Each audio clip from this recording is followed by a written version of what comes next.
Hello बच्चों, आज हम क्लास 9th और 11th के लिए कुछ न्यूमेरिकल्स लेके आए हैं और न्यूमेरिकल्स हम करेंगे आज यूनिफॉर्मली एक्सेलरेटेड मोशन के।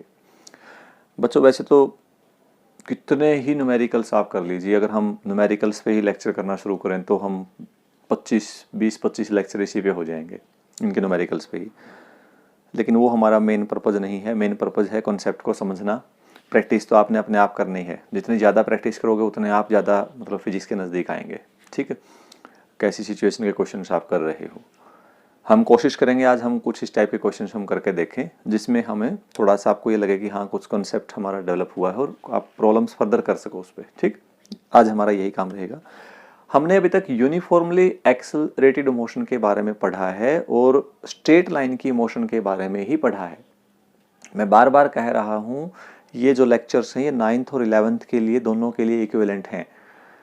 ठीक है, और ये लास्ट लेक्चर होगा 9th और 11th के लिए। उसके बाद हम स्टार्ट कर देंगे 11th क्लास का स्पेशल टॉपिक स्टार्ट कर देंगे, और जब लॉज ऑफ मोशन हम स्टार्ट करेंगे तो इक्विवेलेंट दोनों एक साथ हम स्टार्ट करेंगे 9th और उसके लिए।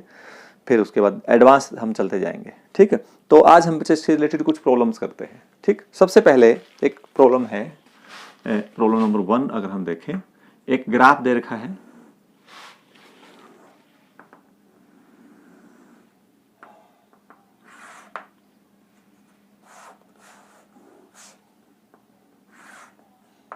एक ग्राफ दे रखा है आपको, और ग्राफ है बच्चों पोजीशन टाइम ग्राफ। यहाँ एक्स है, यहाँ टाइम है, और ग्राफ कुछ इस टाइप से दे रखा है, यहाँ से लाइक दिस।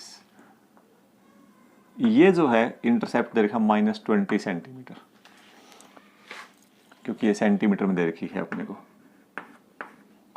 पोजीशन, और टाइम आपके पास ये यहाँ जो इंटरसेप्ट कर रहा है यहाँ बेटे 10 seconds. Now question is, the particle is moving along x-axis, its coordinate varies with time as shown in graph, draw the some important conclusion from the given graph। इससे क्या क्या कंक्लूजन हम निकाल रहे हैं। देखिए, सबसे पहला कंक्लूजन ये है बच्चों कि जो मोशन है वो कैसी है, क्योंकि पोजीशन टाइम ग्राफ अगर स्ट्रेट लाइन आता है और उसका स्लोप क्या है, फिक्स रहता है एक्स एक्सिस के साथ, इसका मतलब वो मोशन है यूनिफॉर्म। तो पहला पॉइंट तो हमने यहाँ से कंक्लूड कर लिया, यूनिफॉर्म मोशन है। बात वही है, हमने ये बताना है कि कौन से स्पेशल इसमें हम इंफॉर्मेशन फाइंड आउट कर सकते हैं डायरेक्ट बगैर किसी कैलकुलेशन के। दूसरा पॉइंट देखिए, दूसरा हमें क्या पता चल रहा है, ये ग्राफ स्टार्ट हुआ है बच्चों -20 सेंटीमीटर से।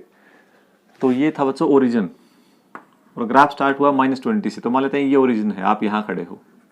इसका मतलब ये है ऑब्जेक्ट ऑलरेडी आपसे कितना पीछे था। जब टाइम यहां आपने ऑब्जर्व किया तो ये 20 सेंटीमीटर बिहाइंड द ओरिजिन था। मतलब पार्टिकल यहां से स्टार्ट हुआ है।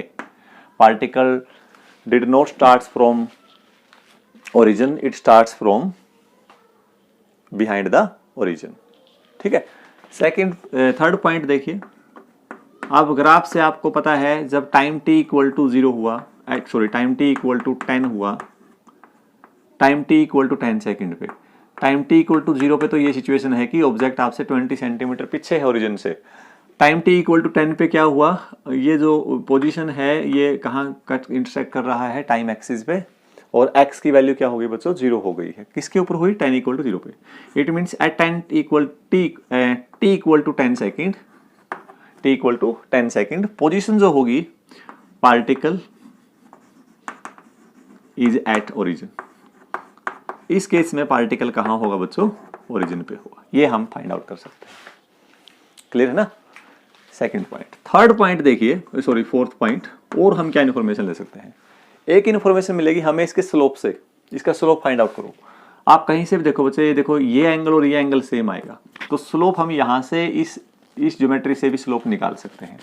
तो अगर इस ज्योमेट्री को मैं यहाँ बनाऊँ दोबारा से, ये कुछ इस टाइप से है लाइक दिस, तो ये हमें स्लोप पता चल जाएगा। ये वो पॉइंट है, ये 20 है, और ये कितना बच्चों 10 सेकेंड है। तो इसका स्लोप जो आएगा, स्लोप आएगा इसका this side divide by this side, 20 divide by 10।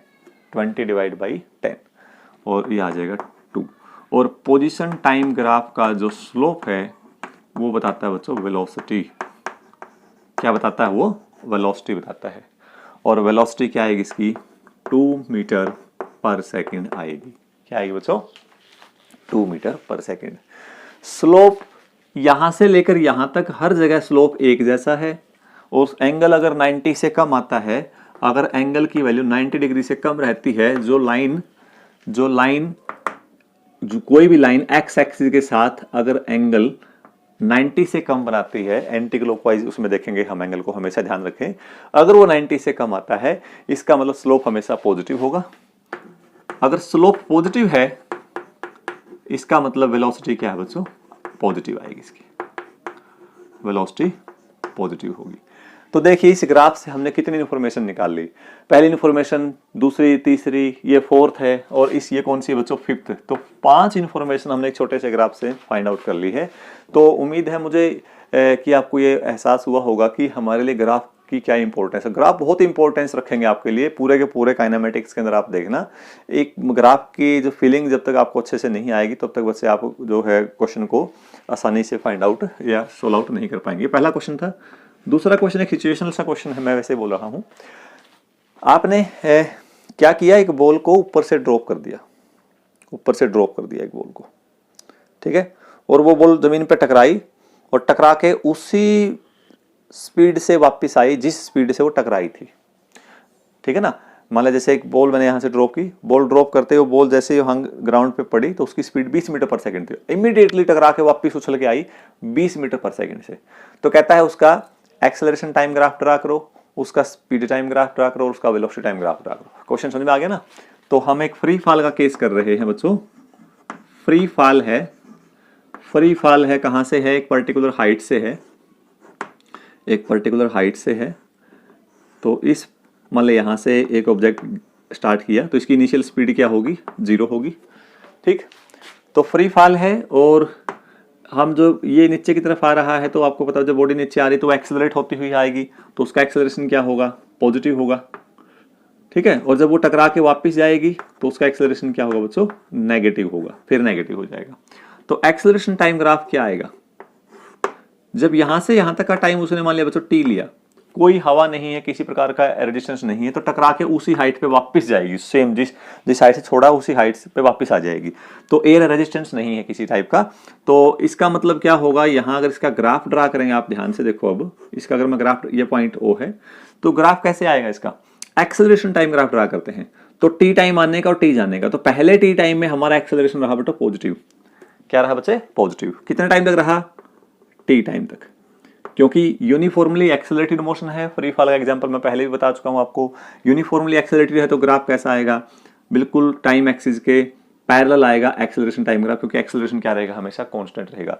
लेकिन जैसे वो यहां टकरा के ऊपर जाएगी तो उसका एक्सेलरेशन हो जाएगा नेगेटिव, रिटार्डेशन आ जाएगा। तो उस केस में अगले टी टाइम के लिए हमारी जो वैल्यू आएगी वो फिर से ए रहेगी, लेकिन अब की बार वैल्यू किसकी होगी बच्चों? नेगेटिव। तो इस ग्राफ को देखते ही समझा जा सकता है कि ये -a है।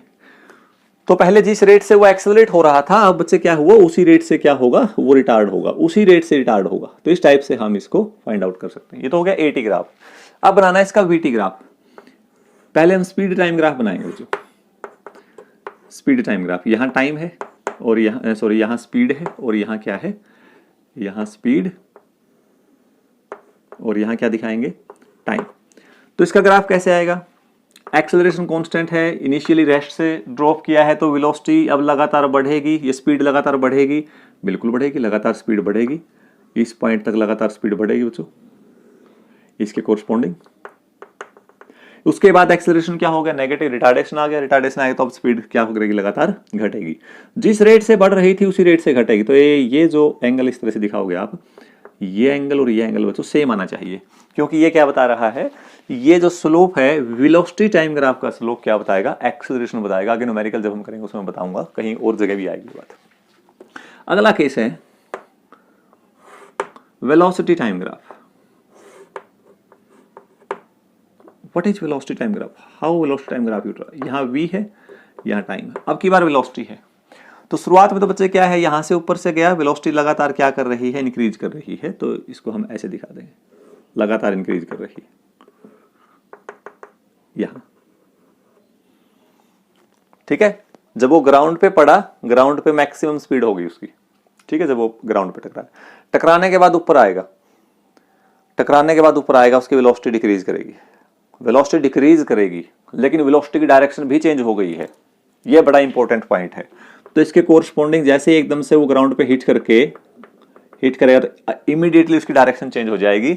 अब जो वेलोसिटी है, पहले मान लिया उसको जब वो ग्राउंड से टकराया, उसकी वेलोसिटी कितनी थी बच्चों, 20 मीटर पर सेकंड थी। टकराते जब वो ऊपर की तरफ हुआ, उसकी स्पीड कितनी हो जाएगी, -20 मीटर पर सेकंड हो जाएगी। तो अगर यहाँ +v है तो यहाँ नीचे क्या आ जाएगा, उसी कोरस्पॉन्डिंग -v आ जाएगा, -v। अब ये ग्राफ जो आएगा, अब ये ग्राफ यहाँ से वेलोसिटी डिक्रीज करेगी और 0 हो जाएगी। इस तरह से वेलोसिटी टाइम ग्राफ ड्रा करेंगे। तो ये फर्क है स्पीड टाइम ग्राफ दिखाने में और वेलोसिटी टाइम ग्राफ दिखाने में। उम्मीद है आपको अच्छे से समझ में आ गया होगा। ये दोबारा देख लें बच्चों एक बार। यहाँ तो स्पीड थी, स्पीड बढ़ी, फिर उसके बाद मैक्सिमम फिर घट गई। लेकिन यहाँ क्या है बच्चों, वेलोसिटी है। जब तक बॉडी नीचे की तरफ जा रही थी तो वेलोसिटी की डायरेक्शन एक ही तरफ थी, नीचे की तरफ, और उसको हमने पॉजिटिव अगर रेफरेंस दे रखा है v को, तो वेलोसिटी लगातार बढ़ रही है। जैसे ग्राउंड से टकराई, टकराते एकदम से डायरेक्शन चेंज होगी। जैसे मैं दीवार पे बॉल मारता हूं, जैसे दीवार बॉल गई तो उसकी डायरेक्शन अगर पॉजिटिव, टकरा के जब वापस आएगी उसकी डायरेक्शन क्या हो जाएगी, नेगेटिव। तो नेगेटिव डायरेक्शन को हम नेगेटिव वाई पे दिखाएंगे। इसलिए माइनस, टकराई 20 मीटर पर सेकंड से, टकरा के इमीडिएटली ऊपर की तरफ आई -20 से। अब लगातार -20 से स्पीड घटेगी और वापस उसी पॉइंट पे आके 0 हो जाए। जैसे बॉल यहाँ गई, यहाँ टकराई, ठीक है, जैसे यहाँ गई 20 मीटर पर सेकंड से टकराते ही ऊपर आई, तो ये ऊपर जब आएगी अब लगातार इसकी वेलोसिटी या स्पीड घटेगी और हाईएस्ट पॉइंट पे आके 0 हो जाएगी। तो ये केवल डायरेक्शन का हम सेंस दिखा रहे हैं यहाँ पर। उम्मीद है आपको समझ में आ गया होगा। अगला क्वेश्चन देखिए, कुछ इसी टाइप का क्वेश्चन है और अच्छे से आपको मुझे करता हूँ समझ में आना चाहिए। A particle is projected upward with a velocity 40 metre per second. Third question अगर मैं देखूं, v दे रखा बेटे 40 metre per second, v is 40 metre per second, upward direction है। Taking the value of g is 10 metre per second square, g की value दे रखी है 10 metre per second square, and upward direction are positive. याद रखें upward direction इसने positive दे रखी है, ऊपर की डायरेक्शन को पॉजिटिव मान रखा है। Plot AT, VT and ST graph of the particle from the starting point. एक हमने निकालना है एक्सेलरेशन टाइम ग्राफ, एक निकालना है वेलोसिटी टाइम ग्राफ, और एक निकालना है position time graph, ST graph हम कह सकते हैं, ST ग्राफ। ये चीज निकालनी बच्चों हमने, ठीक है। और from the starting point till further strikes the ground. अब क्वेश्चन देखिए ध्यान से क्या है, यहां अब आपको वैल्यू दे रखी है v। जब भी आप कोई ग्राफ बनाते हैं और कुछ डाटा आपको दे रखा है, तो आप उस डाटा के हिसाब से पहले ये फाइंड आउट कीजिए कि क्या क्या हम और डाटा कलेक्ट कर सकते हैं उससे। अब ग्राफ ड्रा करने के लिए हमें एक्सेलरेशन पता है 10 है, टाइम पता है कितना है, निकालना पड़ेगा, यहां से पता नहीं है निकालना पड़ेगा। v पता है हमें, v पता है, और s भी पता नहीं है, तो s और t हमें निकालने पड़ेंगे। तो s और t कैसे निकालोगे, देखो थर्ड क्वेश्चन में यहां दोबारा से स्टार्ट अगर मैं करूं यहां पर थर्ड क्वेश्चन, तो v दे दिया बेटे 40 मीटर पर सेकंड। क्या मतलब इसका, इसने कहा है कि particle is projected vertically upward, नीचे से ऊपर फेंका है। तो जब नीचे से ऊपर फेंका तो इनिशियल स्पीड होगी बेटे 40 मीटर पर सेकंड, ठीक है, ऊपर फेंक दिया। तो एक ऐसा पॉइंट आएगा जिस पे जाके बॉडी रुकेगी, हाईएस्ट पॉइंट पे, मैक्सिमम हाइट पे बॉडी की वेलोसिटी क्या हो जाएगी 0। तो फाइनल स्पीड हो जाएगी 0। ए दे रखा है 10, ए क्या दे रखा है 10। अब ऊपर बॉडी अगर बॉल ऊपर जा रही है तो आपको पता है under the effect of gravity जा रही है, गर्थ की ग्रेविटी उसको नीचे खींचेगी, तो उसका रिटार्डेशन होगा तो वेलोसिटी डिक्रीज करेगी। इसीलिए पहले 40 थी और हाईएस्ट पॉइंट पे जाके 0 हो जाएगी, तो रिटार्डेशन तो -10 लेंगे। तो यहां से टाइम निकाल लेते हैं, v is equal to u plus AT। अगर इस इक्वेशन से टाइम निकाल लेंगे बच्चे, टाइम आ जाएगा अपने पास 4 सेकेंड। तो ये वो टाइम है, मैंने बॉल फेंकी, ऊपर गई हाईएस्ट पॉइंट पे, और हाईएस्ट पॉइंट जाने के बाद फिर वो वापस नीचे आई। एक पूरा कंप्लीट जर्नी का हम ग्राफ ड्रा करेंगे। तो यहां से यहां जाने का अगर टाइम 4 सेकंड है, तो वापस यहां से यहां आने का टाइम कितना होगा, 4 सेकंड होगा। तो टोटल टाइम टेकन कितना आ गया अपने पास, टोटल टाइम आ जाएगा 8 सेकंड। अब इस 4 सेकंड में डिस्टेंस कितनी कवर की, दो तरीके हैं डिस्टेंस निकालने के। अगर आप यहां से निकालते बेटे, यहां से आपने ऊपर फेंक दिया, u दे रखा है, ए दे रखा है, ठीक है। तो s is equal to u t plus half a t square लगा दो और हाइट आ जाएगी आपके पास, पहला तरीका। दूसरा ये है कि जब वो हाईएस्ट पॉइंट पे गई है और कोई ए रेजिस्टेंस नहीं है तो जितना टाइम जाने का लिया उतना ही आने का लिया, ठीक है। लेकिन जब ऊपर से नीचे आएगी तो यहां स्पीड क्या है, 0 है। तो फ्री फॉल के केस में हाइट निकालने का बहुत आसान तरीका है, हाफ जी टी स्क्वायर लगाओ और हाइट निकालो। हाफ जी टी स्क्वायर लगाओ, हाइट पाओ। हाइट कितनी आई, 1/2 जी। ऊपर फ्री फॉल है तो 10 हो जाएगा और टी कितना बच्चों, 4 का स्क्वायर। तो एक्सेलरेशन टाइम ग्राफ देखते हैं सबसे पहले। यहां ए है, यहां टाइम है। हमने इसने कहा है take upward direction as a positive direction. चाहे आप बॉल ऊपर फेंको, चाहे बॉल ऊपर से नीचे आए, एक्सेलरेशन की डायरेक्शन हमेशा नीचे रहेगी। तो इसके साइन कन्वेंशन के हिसाब से एक्सेलरेशन हमारा क्या रहेगा, दोनों केस में माइनस का रहेगा बच्चे, according to the sign convention. तो इसीलिए स्टेटमेंट उसने बोल दिया है। तो ये मान लिया कितना आया था अपने पास, एक्सेलरेशन की वैल्यू कितनी आई थी, -10। तो कितने टाइम तक रहेगा वो, 8 सेकंड तक हमारा एक्सेलरेशन ये रहेगा। ये तो आ गया बच्चों एक्सेलरेशन। उसके बाद दूसरा पॉइंट क्या पूछा इसने, दूसरा पॉइंट पूछा है graph between we T graph. तो वी और टी। अब आप ध्यान से देखो, जैसे बॉडी ऊपर जा रही है इसकी वेलोसिटी कांस्टेंट रेट से डिक्रीज कर रही है और 4 सेकंड के बाद वेलोसिटी हो गई 0। 4 सेकंड के बाद वेलोसिटी हो गई 0। शुरुआत में वेलोसिटी कैसी थी, वेलोसिटी शुरुआत में कितने से फेंका आपने, 40 मीटर पर सेकंड से, ठीक है। यहां तो हमने ड्रॉप किया था इसीलिए 0 थी, यहां 40 मीटर पर सेकंड से फेंका तो वेलोसिटी उसके बाद लगातार डिक्रीज करेगी और 4 सेकंड पे आगे क्या हो जाएगी, 0। तो ये देखो यहाँ t इक्वल टू 4 सेकंड हो जाएगा। 4 सेकंड के बाद हाईएस्ट पे गया, हाईएस्ट के बाद फिर वो वापस नीचे आना शुरू करेगी। अगर अपवर्ड डायरेक्शन को आपने पॉजिटिव मानना है तो डाउनवर्ड डायरेक्शन क्या आएगी, नेगेटिव आएगी। तो इसलिए इसके बाद वेलोसिटी आपकी लगातार नीचे चली जाएगी और जितनी वैल्यू उसने यहाँ पर माइनस कितना था, ये 40 मीटर पर सेकंड था, तो उतनी ही वैल्यू बच्चे वो 8 सेकंड के बाद वापस से अटेन कर लेगी। तो ये वैल्यू उसकी ये +40 आएगा और ये क्या आ जाएगा, -40 आ जाएगा। और ये कितना टाइम आएगा, 8 second. This is the graph of we T. अगला ग्राफ बनाना है एक्स टी ग्राफ या एस टी ग्राफ। यहां एस लेंगे, यहां टी लेंगे। पोजीशन टाइम इसको हम कहेंगे, अगर डिस्टेंस टाइम ग्राफ अगर हम कहें, position time graph, distance time नहीं कहेंगे, पोजीशन टाइम ग्राफ अगर कहें तो वो कैसे आएगा बच्चों। देखो कितनी हाईएस्ट मैक्सिमम हाइट कितनी कवर की उसने, 80 मीटर। कितने की, 80 मीटर।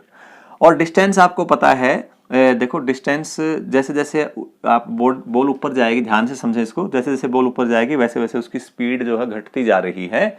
और आपको याद होगा जो ये ग्राफ हम बनाते हैं बच्चों, ये अगर पोजीशन टाइम ग्राफ में कुछ इस टाइप से दिखाता हूं, ऐसे इस तरह से पोजीशन टाइम ग्राफ दिखाता हूं, ये एस है, ये टी है। तो इस स्ट्रेट लाइन का मतलब है कि उसकी स्पीड जो है कांस्टेंट है। अगर हमारा ग्राफ इस स्ट्रेट लाइन से इस तरफ डेविएट होता है या इस तरफ डेविएट होता है तो उसका फर्क क्या होगा। देखो जब स्ट्रेट लाइन है तो ये एंगल तो फिक्स रहेगा, लेकिन अगर ये लाइन इस तरफ मुड़ रही है इसका मतलब इसका एंगल लगातार बढ़ता जाएगा। एंगल बढ़ेगा तो स्लोप बढ़ेगा, स्लोप बढ़ेगा तो स्पीड बढ़ेगी, क्योंकि पोजीशन टाइम ग्राफ का जो स्लोप है वो क्या बताएगा, इस पोजीशन टाइम ग्राफ का जो स्लोप वो क्या बताएगा, स्पीड बताएगा। तो स्लोप ज्यादा तो स्पीड ज्यादा। ये लाइन स्ट्रेट है, कांस्टेंट है, कांस्टेंट स्लोप कांस्टेंट है तो स्पीड क्या है, कांस्टेंट है। अगर ये लाइन ऐसे होती, अगर ये इस तरह से आता, ग्राफ इस टाइप से आता, ये पाथ नहीं है, मैं बता दूं ये वेरिएशन दिखा रखा है पोजीशन और टाइम का। अगर ये इस तरफ मुड़ता तो अब देखो स्लोप लगातार डिक्रीज करता है बेटे, फिर इतना हो गया, फिर इतना हो गया, फिर इतना, ये लगातार डिक्रीज करता रहता। देखो पहले इतना था लेकिन यहाँ कितना रह गया, इतना रह गया। तो स्लोप अगर लगातार डिक्रीज कर रहा है इसका मतलब ये हो गया कि ये ग्राफ हमें इसे दिखाएं यहां पर। अब आपने क्या ध्यान रखना है, आपने ये देखना है कि जब आपने ये बॉल नीचे से ऊपर फेंकी तो स्पीड लगातार घट रही है, तो पोजीशन टाइम ग्राफ का स्लोप लगातार डिक्रीज करेगा। पोजीशन तो बढ़ेगी लेकिन जो स्लोप है वो डिक्रीज करेगा। तो वो कुछ इस प्रकार से डिक्रीज करेगा बेटे। और हाईएस्ट पॉइंट पे जाके स्पीड क्या होगी, 0। तो हाईएस्ट पॉइंट पे जाके डिक्रीज करते करते इसको हम पैरेलल दिखा देंगे, ऐसे ऐसे। तो ये जो हाई मैक्सिमम जो अप्रोच किया है distance, this maximum distance is 80 metre. ये जो दिखा दी बच्चे ये आ जाएगी 80 मीटर। हाईएस्ट पे चले गए, हाईएस्ट पे वेलोसिटी 0, इसका मतलब टेंजेंट ड्रा करो। तो ये टेंजेंट जो है वो किसके, देखो ये स्लोप ऐसे घटते घटते घटते घटते इस पॉइंट पे आगे क्या आ गया, 0 आ गया। और स्लोप 0, वेलोसिटी स्पीड 0। उसके बाद फिर हाईएस्ट पे जाके बॉल नीचे आना शुरू करेगी और जब बॉल नीचे आएगी तो उसकी स्पीड लगातार क्या करेगी, बढ़ना शुरू करेगी। उसके बाद ये ग्राफ कुछ इस टाइप से ऐसे दिखा देंगे। तो हाईएस्ट कब गया, 4 सेकंड पे, ये 0 और ये कितना आएगा बच्चे, 8 सेकंड। ये क्वेश्चन था। ओके, नेक्स्ट क्वेश्चन देखते हैं। A car accelerates from rest at a constant rate alpha and then retard with a constant rate beta, then find out the maximum velocity and the distance traveled, total distance traveled। Fourth question देख लीजिए, ये ले लिया हमने, ये इस तरह से बेटा, यहाँ v दे रखा है, यहाँ t दे रखा है। तो एक्सेलरेटेड मोशन का और डीएक्सेलरेटेड मोशन का अगर वेलोसिटी टाइम ग्राफ ड्रा करना है तो या स्पीड टाइम ग्राफ ड्रा करना, कैसे करेंगे बच्चों? शुरुआत में क्या होगा, एक्सेलरेट हो रही है तो वेलोसिटी लगातार इंक्रीज करेगी, ठीक है। उसके बाद मैक्सिमम वेलोसिटी अटेन कर ली उसने किसी पॉइंट पे, ये v मैक्सिमम आ जाएगा। उसके बाद लगातार वेलोसिटी क्या करेगी, डिक्रीज करेगी, डिक्रीज करके यहां आ जाएगी, ठीक है। और यहां से एक नॉर्मल ड्रा कर देंगे, वैसे ले लिया हमने। यहां से यहां तक जाने का टाइम, स्पीड मैक्सिमम, 0 से मैक्सिमम होने का टाइम मान लिया t1, और मैक्सिमम से वापस 0 का टाइम मान लिया बेटे t2। ये दोनों अलग अलग रेट हो सकते हैं। इसका रेट उसने अल्फा दे रखा है और इसका बीटा दे रखा है। अगर आप ये एंगल ज्यादा दिखाओगे तो अल्फा बीटा से ज्यादा होगा, और बेटे अगर ये एंगल कम दिखाओगे तो अल्फा बीटा से क्या होगा, कम होगा, क्योंकि एंगल ही स्लोप बताता है और स्लोप ही क्या बताएगा, एक्सेलरेशन बताएगा, किसका, वीटी ग्राफ का। समझ में आई ना बात? तो अब हमें सबसे पहले तो ये देखना है कि क्या क्या निकालना है, मैक्सिमम वेलोसिटी बताओ कितनी आएगी, और डिस्टेंस निकालो।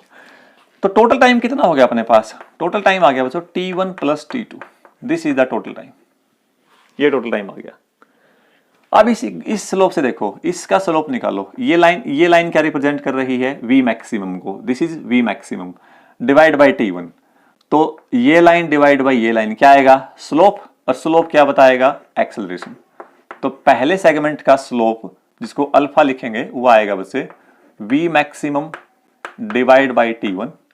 तो यहां से टाइम t1 आ जाएगा v maximum by alpha, v maximum by alpha. Similarly slope अगर सेकंड सेगमेंट का निकाल लेंगे तो इसका स्लोप बीटा आएगा, और बीटा क्या आएगा बच्चों, v maximum divide by t2। क्या निकाला यहां पर, अल्फा निकला, हाँ ठीक है, ये t1 आ गया था, तो बीटा कितना आएगा बच्चे, t2। तो यहां से t2 की वैल्यू आ जाएगी v maximum divide by beta. तो देख सकते हो बच्चे आप यहां पर ध्यान से, ये जो स्लोप की जो पैरामीटर हमें कैसे फाइंड आउट करते हैं, ठीक है। तो टोटल टाइम आ गया अपने पास t is equal to t1 plus t2, value put कर दीजिए, v मैक्स कॉमन आ जाएगा, अंदर आ जाएगा 1 by alpha plus 1 by beta. ये क्या क्या है, ये एक्सेलरेशन और रिटार्डेशन है। मैग्नीट्यूड लेके चले बच्चों, यहां पर आपको पता है, देखो एंटी क्लॉकवाइज ये एंगल क्या आया, 90 से कम आया तो स्लोप पॉजिटिव होगा, और यहां देखो इसका जो एंटी क्लॉकवाइज अगर एंगल देखोगे, ये एंगल 90 से ज्यादा आया तो इसका स्लोप क्या आएगा, नेगेटिव, इसीलिए इसको रिटार्डेशन कह रहे हैं और इसको क्या कह रहे हैं, एक्सेलरेशन कह रहे हैं। तो यहां से वैल्यू क्या बनी देखो, तो v मैक्सिमम आ जाएगा, v मैक्स आ जाएगा यहां से alpha beta divide by alpha plus beta into T. This is the first answer. Maximum velocity आ गई। अब निकालो इसकी डिस्टेंस ट्रेवल्ड। तो डिस्टेंस क्या आएगी, एरिया। तो डिस्टेंस ट्रेवल्ड आएगी एरिया, एरिया क्या आएगा 1/2। ट्रायंगल का एरिया कैसे निकालोगे, 1/2 बेस इंटू हाइट। बेस कितना है, स्मॉल टी, और हाइट कितना है, मैक्सिमम, वी मैक्स, जो ग्राफ पे दिखाया जा रहा है। 1/2 टाइम, और वी मैक्स की वैल्यू ऊपर निकाल ली है, alpha beta divide by alpha plus beta into T. तो 1/2 alpha beta divide by alpha plus beta into T square, ये इसका डिस्प्लेसमेंट आ जाएगा। कुछ और बातें मैं बताना चाहता हूं बेटे एक और इसमें जो हमारे काम आएंगी। जब भी आपको एवरेज वेलोसिटी निकालनी हो, uniformly accelerated motion, one dimensional motion है, यूनिफॉर्मली एक्सेलरेटेड मोशन है वन डायमेंशनल, उसमें एवरेज वेलोसिटी जब भी निकालनी हो तो उस एवरेज वेलोसिटी निकालने के 2-3 तरीके से हम निकालते हैं। एवरेज वेलोसिटी का पहला फॉर्मूला है v is equal to u plus a t, इसका इंटीग्रेशन कर दीजिए डिवाइड बाई टोटल टाइम। ये अभी नहीं करेंगे तो ठीक रहेगा, क्योंकि मैंने आपको इंटीग्रेशन वगैरह के बारे में नहीं बताया है। 9th वाले बच्चों के लिए जरूरी नहीं है, लेकिन 11th के बच्चों को आगे आएगा, ये आप समझ जाओगे इसको। यहां से जो रिजल्ट आएगा बेटे वो आएगा u plus half A T, क्योंकि जब इसका इंटीग्रेशन करेंगे ना तो बाकी रहने दो, इसको मैं जब करवाएंगे तभी करवाएंगे, इसको भी नहीं करवाते इसको। देखिए जब भी वेलोसिटी, मैं बता रहा था कि वेलोसिटी जब भी टाइम के लीनियरली डिपेंडेंट होती है और एवरेज वेलोसिटी निकालनी हो तो उस केस में एवरेज वेलोसिटी निकालने का सिंपल तरीका ही आएगा बच्चे, average velocity is equal to v1 plus v2 divide by 2। ये फॉर्मूला कब लगेगा, ये जब तब लगेगा when v is linearly dependent, linearly dependent, v क्या है, लीनियरली डिपेंडेंट है, तब जो आएगा ये एवरेज वेलोसिटी आएगी। ठीक है। दूसरा तरीका ये हो सकता है, आपको डिस्प्लेसमेंट पता हो, एवरेज वेलोसिटी निकालनी है और डिस्प्लेसमेंट पता हो आपको, तो डिस्प्लेसमेंट आती है ut plus half A T square divide by total time T. Total displacement by time अगर हम करें, नेट डिस्प्लेसमेंट, टोटल डिस्प्लेसमेंट का तो मतलब नहीं था, डिस्प्लेसमेंट तो डिस्प्लेसमेंट होती है, तो डिस्प्लेसमेंट बाय टाइम करके भी आप एवरेज वेलोसिटी फाइंड आउट कर सकते हैं। ठीक है। उसके बाद एक बात और जैसे मैं बता रहा था बच्चों कि जब भी हम बात कर रहे हैं जैसे एक्सेलरेशन की, क्योंकि बेसिक से पॉइंट्स यहाँ डिस्कस करने बहुत जरूरी है। अगर एक्सेलरेशन और वेलोसिटी में angle between a and v, acceleration और वेलोसिटी में अगर एंगल 0 से तो ज्यादा है और 90 से बच्चों कम है, 90 से इक्वल टू और लेस देन है, लेस देन है, इक्वल टू नहीं कहेंगे, लेस देन कहेंगे। अगर थीटा 0 से बड़ा है या बराबर है और 90 से कम है एंगल, किसका एंगल, वेलोसिटी और एक्सेलरेशन का। जैसे देखो एक पार्टिकल इस तरफ जा रहा है, उसकी वेलोसिटी इस तरफ है और एक्सेलरेशन भी इसी तरफ है। जैसे फ्री फॉल का केस देखो, फ्री फॉल में बॉल ऊपर से नीचे आ रही है तो वेलोसिटी भी नीचे की तरफ है और एक्सेलरेशन भी नीचे की तरफ है, तो एंगल हो गया 0। तो 0 अगर एंगल होगा तो उस केस में जो वेलोसिटी है v वो हमेशा इंक्रीज करेगी, इंक्रीजिंग होगी। स्पीड क्या होगी बच्चों उसमें, इंक्रीजिंग होगी, v इज ऑलवेज इंक्रीजिंग। ठीक। दूसरा केस, अगर a और v के बीच का एंगल कैसे है, if the angle between a and v in such a way that it is 90 less than theta greater than 180 equal to, अगर वेलोसिटी और एक्सेलरेशन के बीच का एंगल 90 से ज्यादा और 180 से कम है तो उस केस में वेलोसिटी के डिक्रीज होने के चांस, स्पीड जो है वो डिक्रीज करना शुरू कर देगी, तो यहां जो केस बनेगा वो डिक्रीजिंग का बनेगा। इसका एक हम देखते हैं, जैसे देखो अब मैंने बॉल क्या कर दिया, ऊपर फेंक दी, तो v जा रहा है ऊपर की ओर, लेकिन वेलोसिटी एक्सेलरेशन क्या है बच्चों, नीचे है, तो v में और v ऊपर एक्सेलरेशन नीचे, तो 180 का एंगल बनेगा इसमें। तो अगर 180 डिग्री का एंगल बन रहा है, इक्वल टू मैंने निशान लगाया है, या 90 और 180 के बीच में होगा, तो ये जो वेलोसिटी आएगी वो डिक्रीज करेगी, स्पीड क्या करेगी, डिक्रीज करेगी। और तीसरा केस इंपॉर्टेंट केस, अगर angle between a and v theta is 90 degree, no change in speed, उस केस में स्पीड में कोई चेंज नहीं आएगा। इसका एग्जांपल मैंने कल भी बताया था, पिछले लेक्चर में बताया था। ये यूनिफॉर्म सर्कुलर मोशन है बच्चों, इसमें अगर एक पार्टिकल कांस्टेंट स्पीड से मूव कर रहा है, मूव करते हुए भी इसके अंदर क्या है बच्चे, एक्सेलरेशन पक्का है, गारंटीड एक्सेलरेशन है इसके अंदर, तो v की डायरेक्शन ये है और एक्सेलरेशन आता है इसमें सेंटर की ओर, तो दोनों में एंगल हो गया 90 डिग्री। एक्सेलरेशन होने के बावजूद भी यहाँ पर स्पीड चेंज नहीं होगी, बहुत इंपॉर्टेंट पॉइंट है ये, no change in speed even there is acceleration, but acceleration and velocity are perpendicular to each other. तो यहाँ क्या करेगा, केवल ये केवल डायरेक्शन को चेंज करेगा, मैग्नीट्यूड को चेंज नहीं करेगा। ठीक है। उसके बाद एक और कॉमन पॉइंट है, एक जगह तो ये लिखा मिल गया dv बाई dt, और एक जगह लिखा मिल गया dv बाई dt। इन दोनों में क्या मतलब है, क्या फर्क है, ये बड़ा इंपॉर्टेंट पॉइंट है, इसको ध्यान से समझे आप।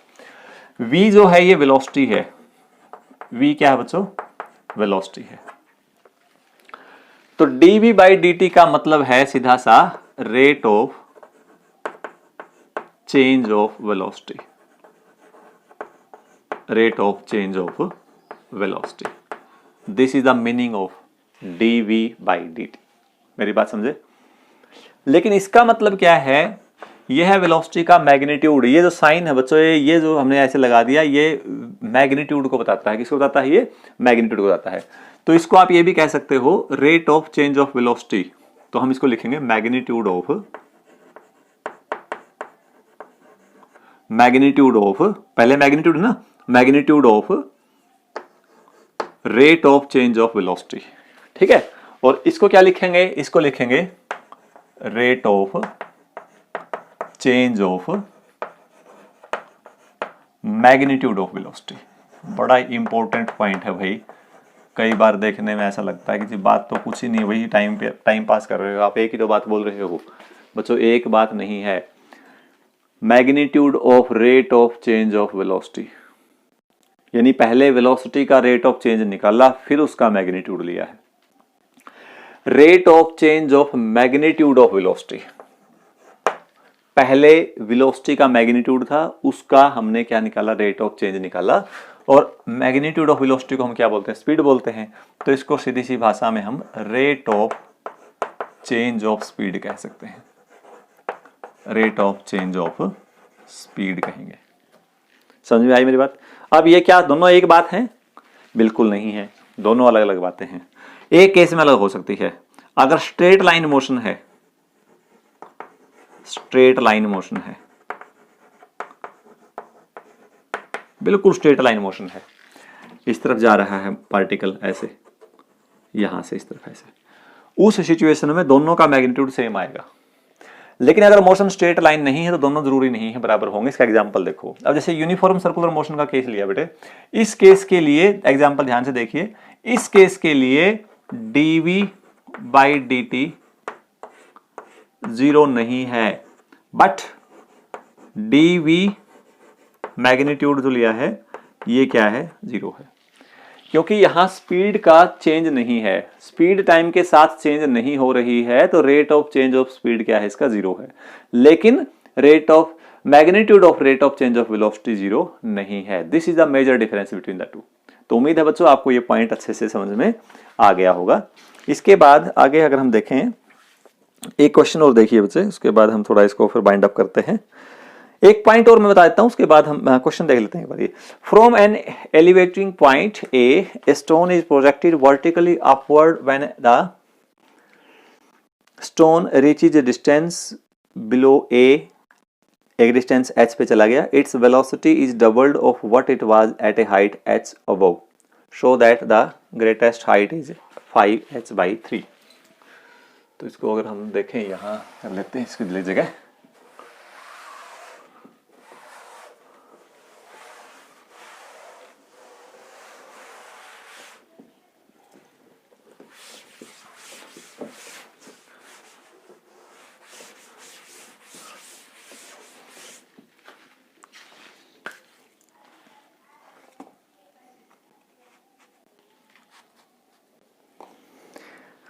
देखिए बेटे अगला क्वेश्चन देखिए, from an elevated point a stone is projected vertically upwards when the stone reaches a distance h below a, its velocity is doubled of what it was at a height h above a, show that the greatest height is 5h/3। ये आपने find out करना है। ठीक, तो ऐसे दे दिया, मान लो कोई एलिवेटर दे दिया ऐसे, इस तरह से, यहाँ खड़े हो आप, थोड़ा सा यहाँ दिखा दो, यहाँ खड़े हो, ये पॉइंट ए है एलिवेटर पे, एक बॉल ऊपर फेंक दी, ऊपर फेंक दी, तो क्या कहता है? वर्टिकली अपवर्ड करने के बाद when the stone reaches a distance h below, जो स्पीड का देखो बेटे, जो हाइट ऊपर ली है स्टोन, यहां गया, फिर ऊपर से नीचे आएगा, और नीचे भी हाइट h चला गया, यहां भी हाइट h आ गया। ठीक है, ये पॉइंट A है। तो जो स्पीड यहां होगी वो स्पीड इस हाइट के स्पीड के कंपैरेटिवली क्या होगी? डबल होगी। ये कह दिया इसने, find out the maximum height. तो दोनों की स्पीड निकालो पहले। यहां से उसके ऊपर फेंका तो यहां रिटार्डेशन होगा जी, और यहां नीचे आ रहा तो यहां रिटार्डेशन होगा स्मॉल जी। तो इसके लिए हाइट निकालो बच्चे। इसको v1 लिख लेता हूं मैं, और इसको v2 लिख लेता हूं। तो v1 का फॉर्मूला आएगा v1 square minus u square is equal to 2gh। ऊपर के केस में g हमारा क्या हो गया है? माइनस हो गया, तो यहां मैं माइनस लगा देता हूं। तो यहां से v1 स्क्वायर की वैल्यू आ जाएगी बच्चों u square minus 2gh। This is equation number 1। इसके लिए निकालो, ऊपर फेंका, कितने स्पीड से फेंका, यहां से u से ऊपर गया, वापिस इसी पॉइंट पे आके, जिस मान लो मैंने यहां से एक पार्टिकल को u स्पीड से फेंक दिया, ऊपर गया, हाईएस्ट पॉइंट से आया, इस पॉइंट पे जब वो वापस आएगा तो वही स्पीड अटेन कर लेगा जो जिस स्पीड से मैंने उसको स्पीड आएगी। तो उस केस में यहां से अब ये u स्पीड से नीचे आ रहा है, तो हमें क्या निकालना है, final speed v2 square minus u square is equal to, अब की बार हो जाएगा बच्चों 2gh, तो v2 स्क्वायर आ जाएगा u स्क्वायर प्लस 2gh, ये केस बन जाएगा। ठीक है, अब कंडीशन क्या है, कंडीशन ये है कि जो v2 स्क्वायर है, ठीक है, v2 जो स्क्वायर है, जो स्पीड है यहां से, इसको आप चेक कर सकते हो, v2 जो है ना वो 4v1 है, आई थिंक यही बोला हुआ इसने, it's velocity is double of that of it was eight height H. Velocity जो है v2 पे जो वेलोसिटी है इस हाइट की वेलोसिटी से डबल हो जाती है, ये फार्मूला है v1। तो v2 कितना है, v2 आया u स्क्वायर प्लस 2gh सारे का रूट 2 इंटू v1 आ जाएगा u square minus 2gh, squaring both side, u square plus 2gh 4u square minus 8gh, इधर ले आइए इसको इधर ले जाइए, 3u square is equal to 10gh, तो u स्क्वायर की वैल्यू आ गई बेटे 10/3gh। हमें क्या निकालना है, हमें निकालना मैक्सिमम हाइट। देखिए यहाँ इसकी स्पीड v1 है, 0 नहीं है, तो इसके बाद मैंने इसको ऊपर फेंका, तो अगर मैंने इसको u स्पीड से ऊपर फेंक दिया तो ये लगातार ऊपर जाएगा, मान ले कहीं ना कहीं बच्चों ये यहाँ जाके इसकी स्पीड 0 हो जाती है। तो हमें ये हाइट निकालनी है, ये हाइट h। तो इस हाइट h निकालने का फॉर्मूला क्या है, किससे फेंका आपने, u से, u स्क्वायर माइनस, पहले फाइनल लगेगी ना, तो फॉर्मूला क्या था, v square minus u square is equal to 2as। तो v स्क्वायर क्या है finally 0, u square is equal to 2 minus g into h, तो h की वैल्यू आ जाएगी बच्चे u स्क्वायर बाई 2g। ठीक है, u square by 2g, u square की वैल्यू पुट कर दो, u स्क्वायर की वैल्यू पुट कर दी तो ये आ जाएगा 5/3